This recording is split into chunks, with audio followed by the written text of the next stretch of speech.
नमस्कार। जेसीईआरटी के DG school में मैं आपका स्वागत करती हूँ। आज हम कक्षा 7 के विज्ञान विषय के पाठ 15 पौधों में जनन के बारे में चर्चा करेंगे एवं कुछ महत्वपूर्ण विषय वस्तुओं को समझने का प्रयास करेंगे। आइए शुरुआत करते हैं।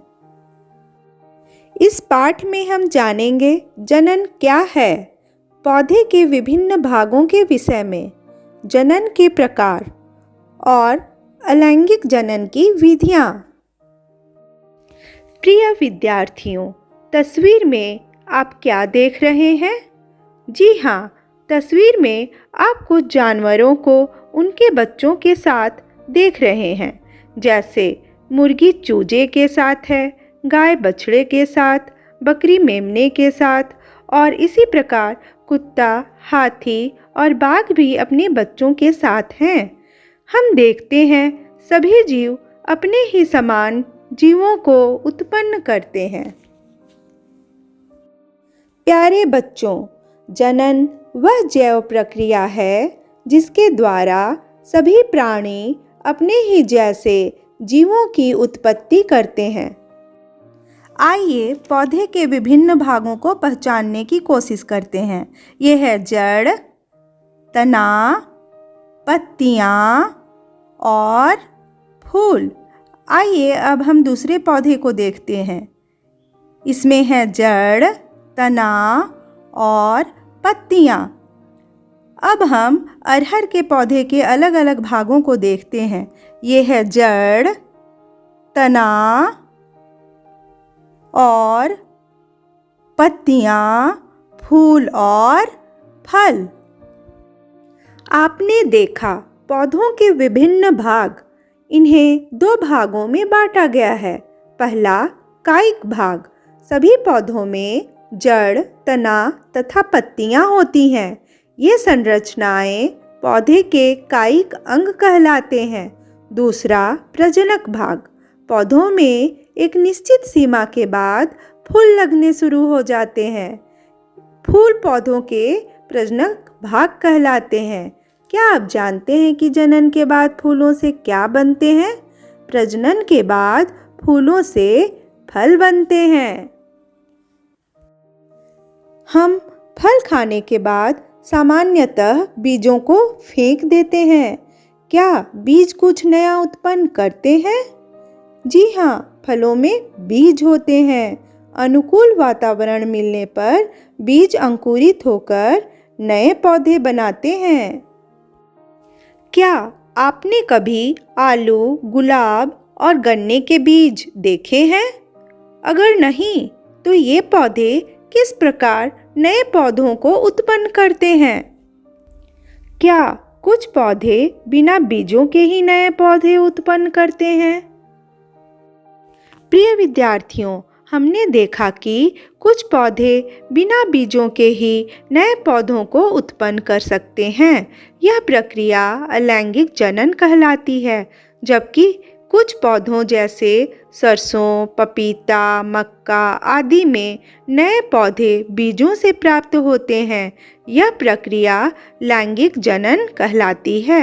इस अध्याय के अगले भाग में हम जानेंगे अलैंगिक जनन में नर तथा मादा युग्मकों का युग्मन नहीं होता है, लेकिन लैंगिक जनन में नर तथा मादा युग्मकों का युग्मन होता है।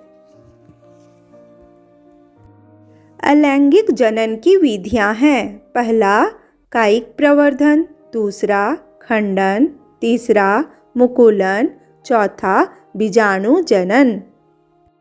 क्या आपने आलू की आँख से अंकुरित होता हुआ पौधा देखा है?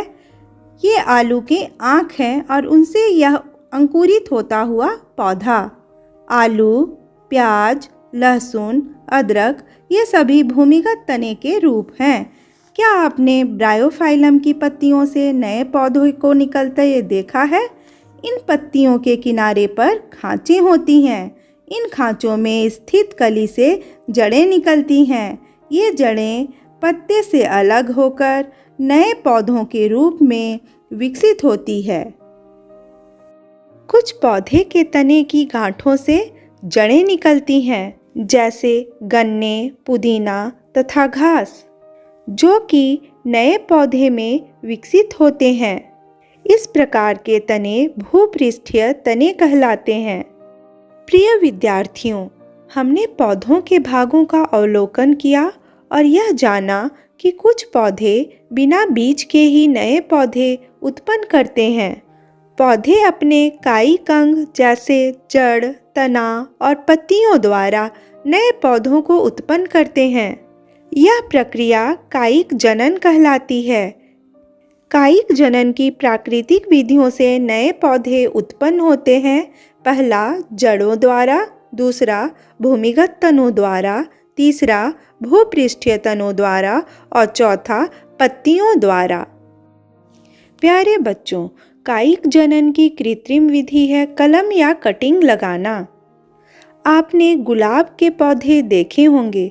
गुलाब के तने में अनेक छोटे छोटे गांठ होती हैं। इस विधि में तने को छोटे छोटे टुकड़ों में काटा जाता है जिनमें गांठ उपस्थित हों। इन टुकड़ों को कलम या कटिंग कहते हैं। कलम को नम मिट्टी में थोड़े से भाग को ऊपर रखते हुए गाड़ दिया जाता है। कुछ सप्ताह बाद यह एक नए पौधे के रूप में विकसित हो जाता है। प्रिय विद्यार्थियों, आज हमने जाना जनन के प्रकार के विषय में। जनन मुख्यतः दो प्रकार के होते हैं। पहला अलैंगिक जनन, दूसरा लैंगिक जनन। अलैंगिक जनन को 4 भागों में बांटा गया है। पहला कायिक जनन, दूसरा खंडन, तीसरा मुकुलन और चौथा बीजाणु जनन। कायिक जनन के अंतर्गत आते हैं पहला प्राकृतिक विधियां, दूसरा कृत्रिम विधियां। कायिक जनन के प्राकृतिक विधियों से नए पौधे का निर्माण होता है। पहला जड़ों द्वारा, दूसरा भूमिगत तनों द्वारा, तीसरा भूपृष्ठीय तनों द्वारा और चौथा पत्तियों द्वारा। कायिक जनन की कृत्रिम विधि है कलम लगाना या कटिंग। आइए हल करें। पहला, पौधे के कायिक अंग कौन कौन से हैं? दूसरा, पौधे के जनन अंग का नाम क्या है? तीसरा, अलैंगिक जनन की विधियां क्या क्या हैं? चौथा, आलू के पौधे की आंखें क्या हैं? पांचवा, ब्रायोफाइलम अपने कौन से भाग द्वारा जनन करता है? आइए उत्तर जानें। पौधे के कायिक अंग कौन कौन से हैं? उत्तर, जड़, तना तथा पत्तियां। दूसरा, पौधे के जनन अंग का नाम क्या है? उत्तर, फूल या पुष्प। तीसरा, अलैंगिक जनन की विधियां क्या क्या हैं? उत्तर, कायिक प्रवर्धन, खंडन, मुकुलन और बीजाणु जनन। चौथा, आलू के पौधे की आँख क्या है? उत्तर, भूमिगत तना। पांचवा, ब्रायोफाइलम अपने कौन से भाग द्वारा जनन करता है? उत्तर, पत्तियों द्वारा। आज हमने सीखा जनन क्या है, पौधे के विभिन्न भागों के विषय में, जनन के प्रकार और अलैंगिक जनन की विधियां। इस पाठ के अगले भाग में हम जानेंगे अलैंगिक जनन की अन्य विधियों के बारे में। इसी के साथ आज की कक्षा समाप्त होती है। धन्यवाद।